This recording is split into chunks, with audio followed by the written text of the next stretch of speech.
Hello and welcome to another video promotion by positivebritain.co.uk in conjunction with ALB UK Television. Our aim these days is to help promote charities, especially the leading charities in Britain. So today I'm with Nene Tereza and Tereza Hoti, who is one of the best ambassadors that I've been hearing about for this particular charity itself. It's said on your website that you are the future of Albanian community in Britain, and this is what you're trying to do and support it. What do you mean by that? How do you support the community? Well, we're established since February 2007 in this country. Was there pretty purely the idea of a few Albanian people were there. We are thinking, how can we support the Albanian community who just arrived in the UK? How can we promote our culture? How can we get them integrated in the UK? And then we decided just to create a charity, because when we went to ask, we went to different links asking how can we promote this, how can you promote our community? And then when we went there, they said the only way that you can do this is by creating your own charity, because the problem was funding initially when you arrived, because you didn't have where to start, because first we had to go to different schools to try and find if they can give us some the facilities for free. And because I was in that field, because I'm an accountant, my job was to just try and get and negotiate the cost. And what I did initially with the schools after we created our charity, with Charity Commission, I managed to settle in Haringey, or one of our schools. There I spoke to the head teacher, to the governors as well, and I said, what we can do for you in return, because I understand your charity as well, being in education, I understand that the budget is very tight. However, thinking that we may be able to help you on the other way. So what I did, I negotiated with them to provide another service for them, so we can work in partnership, more or less. So that partnership worked, because what we did, they had Albanian children. At that time, some parents, they couldn't speak any English, so they had to spend money by bringing interpreters. And I said, this service can be provided by your organization for free, and if you can give us the facilities for free, at least 2 or 3 classes as the start, then as soon as we start establishing ourselves, part of it will be funded by our community members, part of it we might get some funding, and definitely we'll pay the rent. Then I went to the council as well, council authorities, with both myself and the director, Esad Bratse, who did a very good job there at that time and still doing it. Then we negotiated with the council, we got, I think, the first £2,000. But that was very good to help us to pay the rent at least. All our teachers were working for free, and that's how we thought we can help our community to integrate into British culture. Then we started providing other services, for example, such advice for them, help them how to apply for jobs, for example, rather than sitting there. So we opened although we opened mother tongue 2 or 3 classes, however, mother tongue languages, we started opening classes for parents as well. So while parents were there, they were studying IT or maths or English. It depends on the field that they wanted to see themselves, because we invited some people from the Enfield Council or Haringey Council to give us ideas on the careers, where they can move, and we've seen their fields where they're based at the moment, we thought they can be in the future, and then that's how we started. Gradually we started to develop, to grow. Then as you know, that the Albanian community in UK, they're a young community, I think, more or less 2 decades. So what we did by then, because everywhere we knocked on the doors on the BBC Children's in Need, they helped us initially, which we are very grateful for. Lloyd's TSB did. We had other funders as well that they helped initially. Big Lottery is the main funder, of course. But now, because the Albanian community has developed enough, I think, and I would maybe myself, although you say that she's a successful in terms of personality and how I helped all Albanian community in UK, but I think I'm one of in hundreds.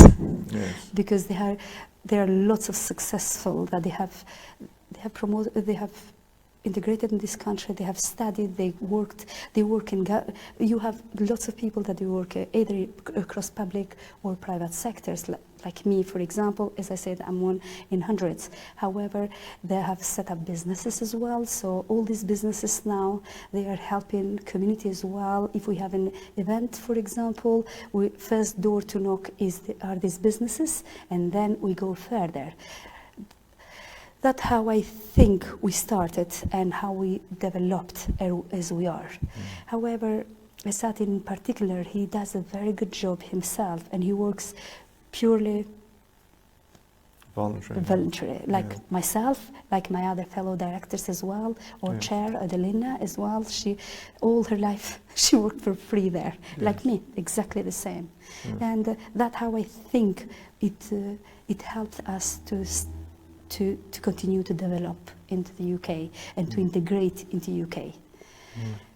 How we help the community, I think we helped enough, for example, because people who just come from abroad, who don't know where to go, where to start, because as when I met David Lame, for example, in one of our events, I invited him in the speech as well, and he said, what are you? The first question that he asked the community, what are you?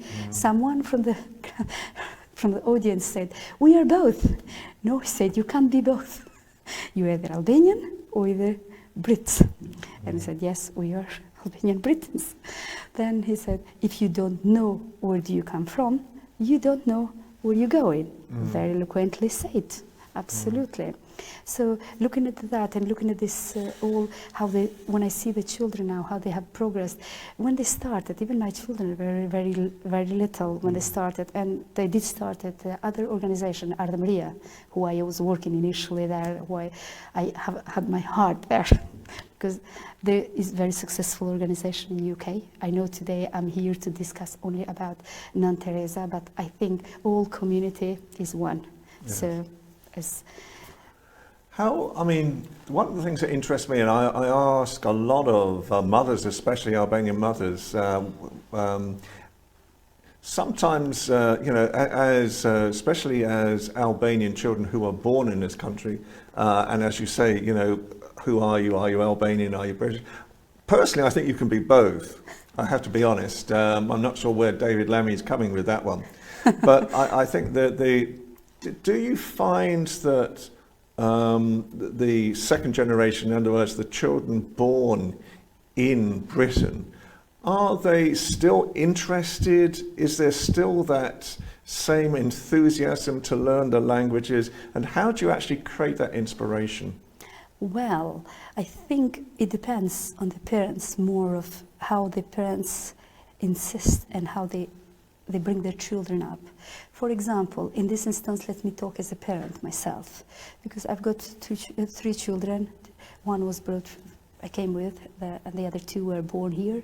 My son is 20 years old. He was born here. He studies civil engineering now. However, I made sure that they go to Albanian school, and although I could have very well taught him at home, but I think being in the community, engaging with the community, it helps them to understand not just the language, but the heritage as well. So that's the type of things that the charity does? Is this the type of support mechanism? Absolutely, this is brilliant, because when they go there, they are different. It's not just the mother tongue that they are learning on those days, but there are other activities that they organize. For example, we've got the Independence Day that they get prepared for the Independence Day, which is our number one celebration that we have in UK when they get ready to perform. Then they have other activities. They get engaged with other children, for example, same age as well, with their peers. Someone speaks less, someone speaks more Albanian, and while they communicate, I think that it brings them more to be more patriotic.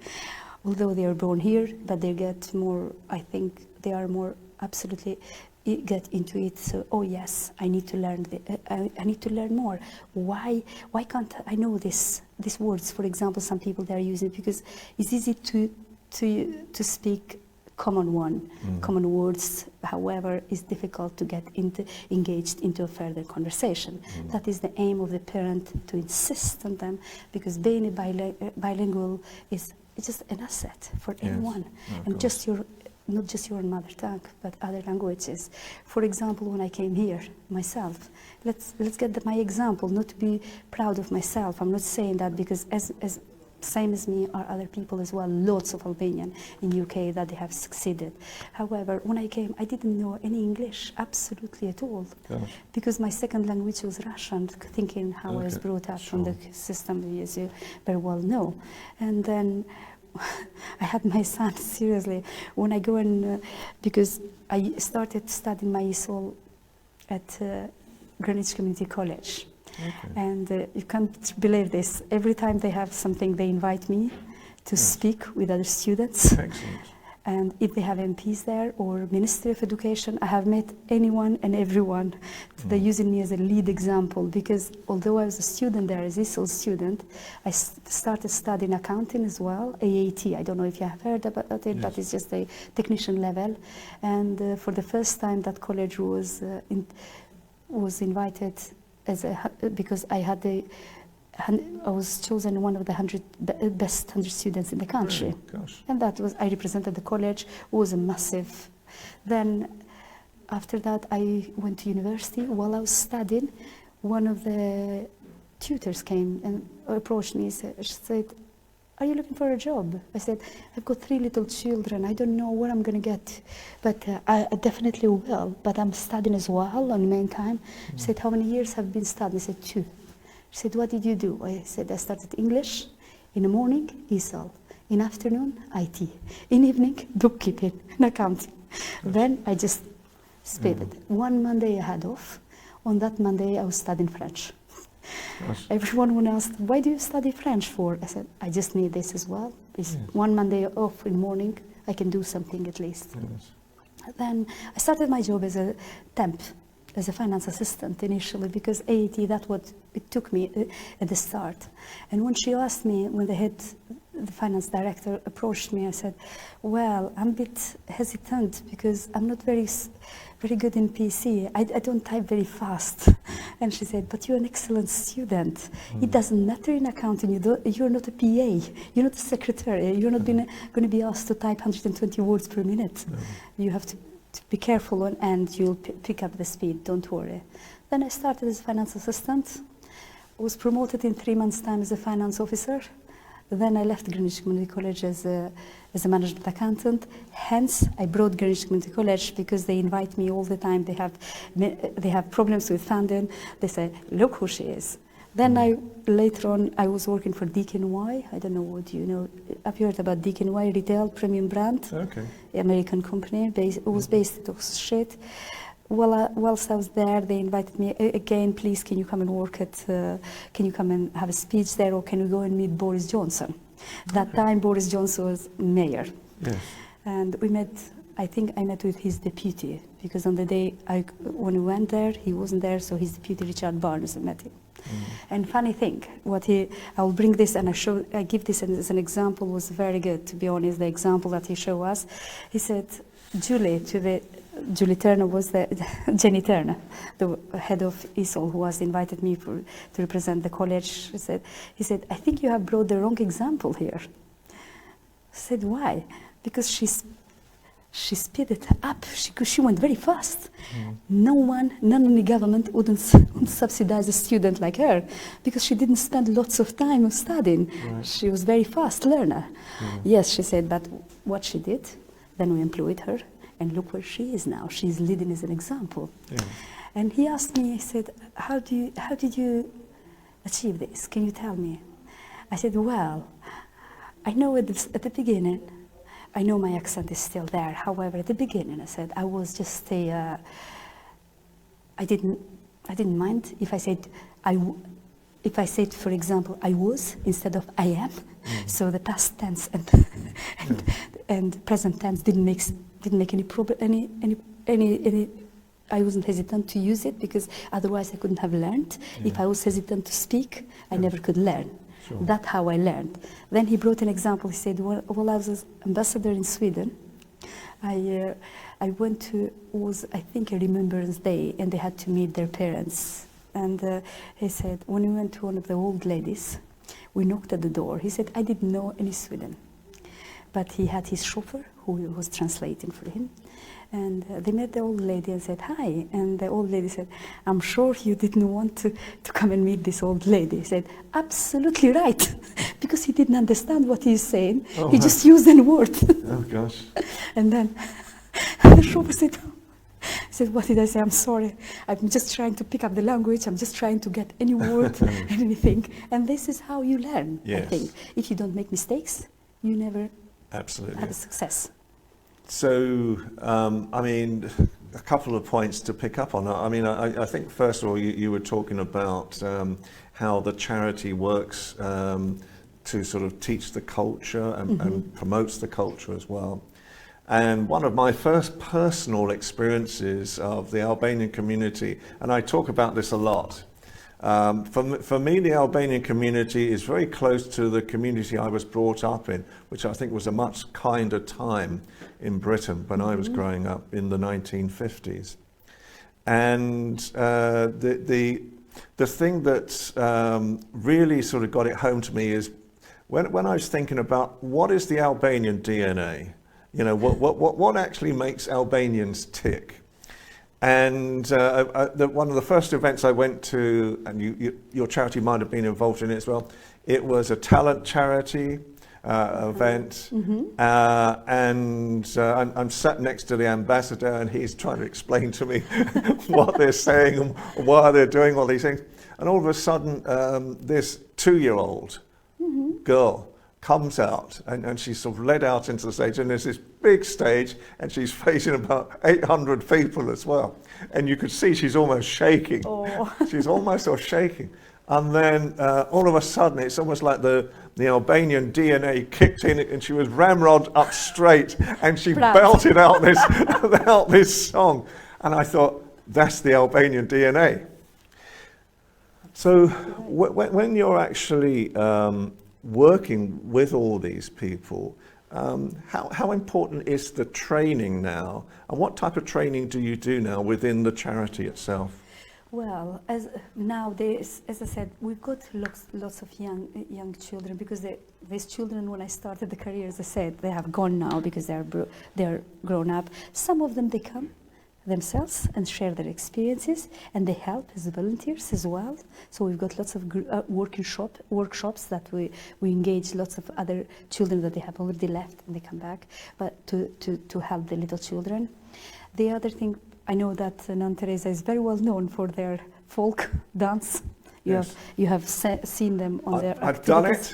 I've joined brilliant, in. Absolutely fantastic. I'm very proud of myself. I might not have looked very dainty, but absolutely, it's amazing how beautiful they have learned, and we've got excellent teachers as well. So the teachers are very dedicated to do their job. Although we're open every Saturday, so we are based in Finchley, in Haringey, and in Enfield. We have almost 160 children, but as I said, for all the adults, we are running other courses, IT courses as well, to get them engaged. We do some parenting courses as well. And is there a cost for that, or do they pay towards it? Or?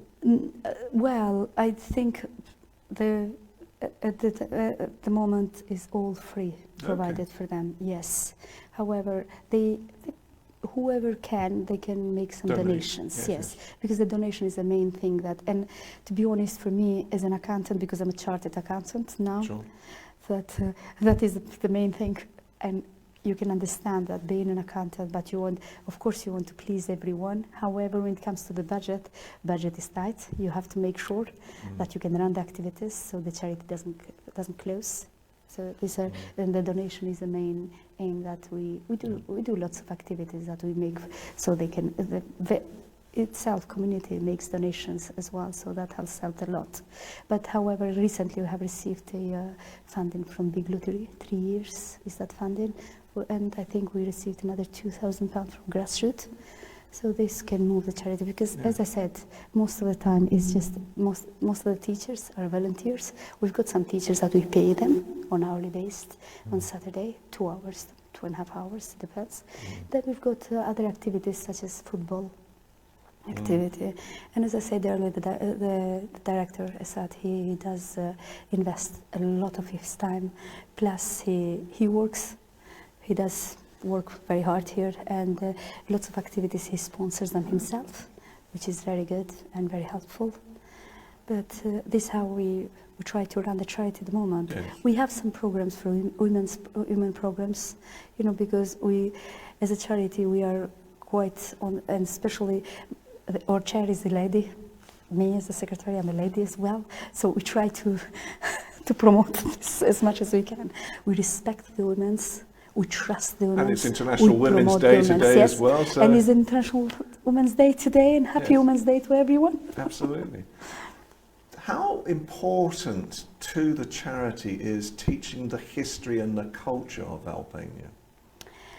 I think it is very important, because if we don't teach that, gradually that will go completely, will disappear. And I think generation after generation is very important to promote that, and because if you don't teach it, if you don't tell your children, or where do you come from, what is your culture, what is your identity, they will forget completely, and you don't want that to disappear, considering that we are very old, one of the eldest country in Europe, if I'm not mistaken. So, and it is very important. It should be in their blood, because although I understand they live in UK, they have to be integrated in the UK, definitely where you live, and we are very thankful to Britain for what they have done. Especially, as I said, I took an example myself. Where I was and where I am now is just thanks to Britain. For me, it was very difficult. I was this child back home as well. I was an excellent student. I've got all my tutors, my lectures, but it was very difficult to succeed, because the communist country, they didn't allow you. Only 2 or 3 students can go at university. Whereas here, if you have the brain, you go. You succeed. That's what I tell my kids. And every time when I tell them, they're not kids anymore, because they have, as I said, my son is 20, my daughter is 22. She has been graduated on biomedical science. She aspires to be a plastic surgeon. This year she took a year gap. She's working for investment bank, SG.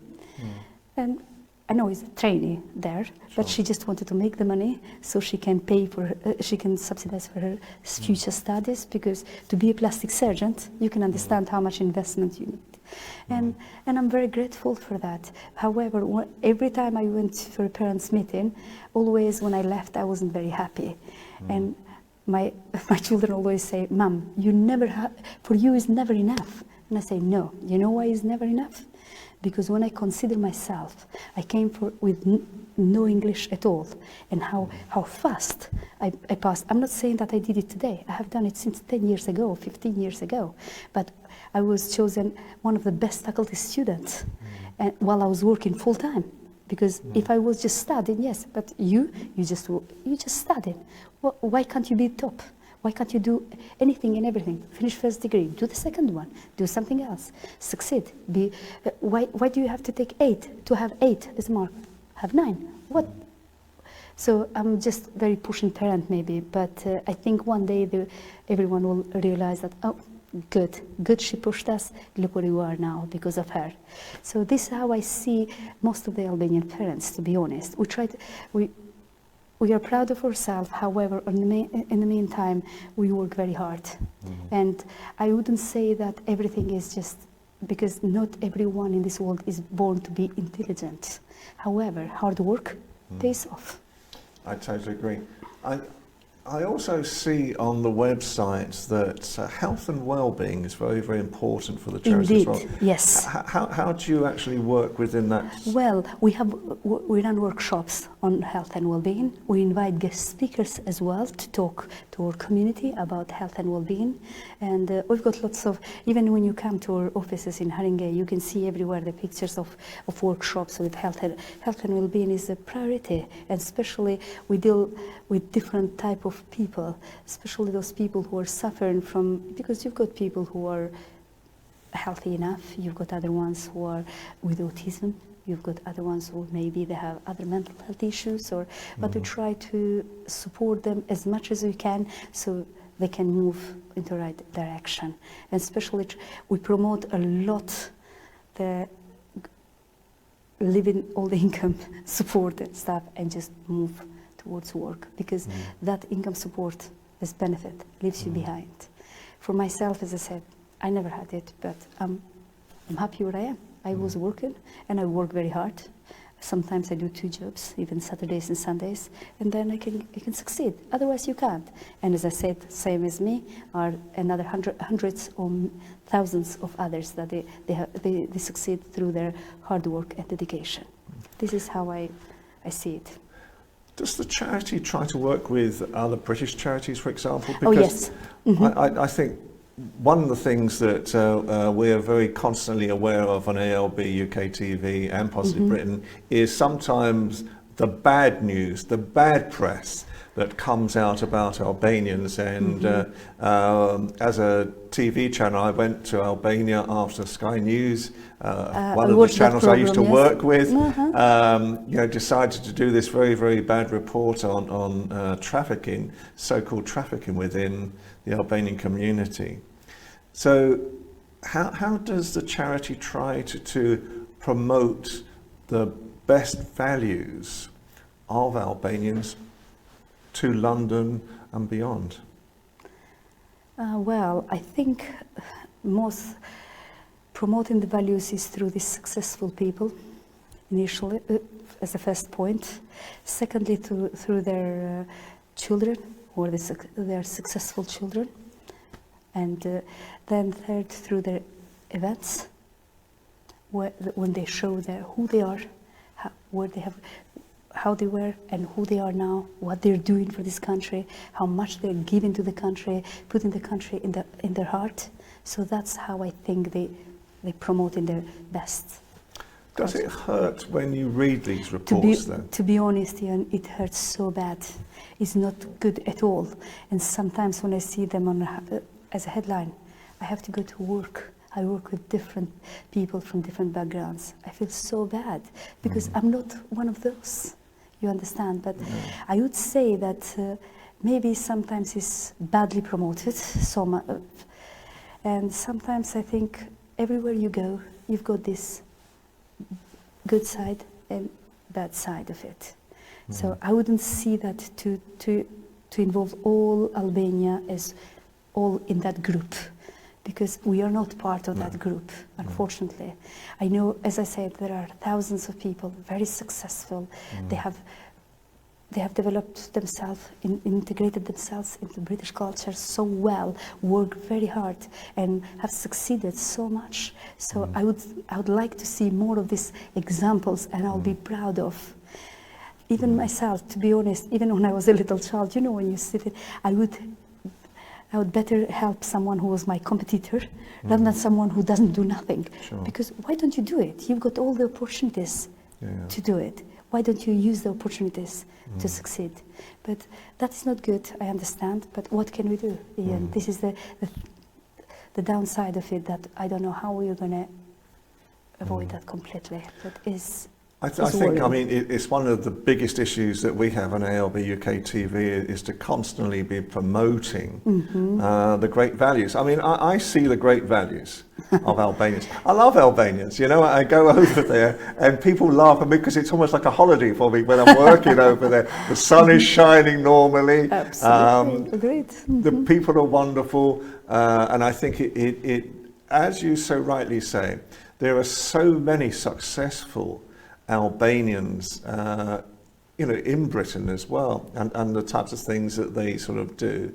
And success is really part of your new charity activity as well, because you've got the gold status framework, I understand, as well. So that is a massive. You are well in the done. right point. So when I joined them, they are just about to take the bronze, and we had the bronze initially, and then we had the bronze through the NRC charity. I don't know if you know about the NRC, National Resource. Yes, Pascal organized that, and then I had to go through the gold. Well, the next stage was silver, and I said, I think we are ready for gold. And Angela Bell was the mentor. She said, Dhurata, are you sure? I said, yes, absolutely certain, sure. And then we worked towards the gold, and we got the gold. We bypassed silver and got gold. That was absolutely big achievement for the charity itself at the time.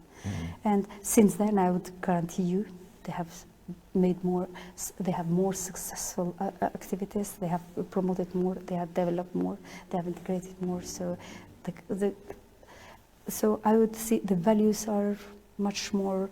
If you go there now, you have everyone that they are all engaged into participate in every single aspect of it, and every project that we run, for example, is you have different age groups that all participate together, and it's such an amazing experience when you go there and you think, wow, what we had and where have we achieved, and it's just it's amazing.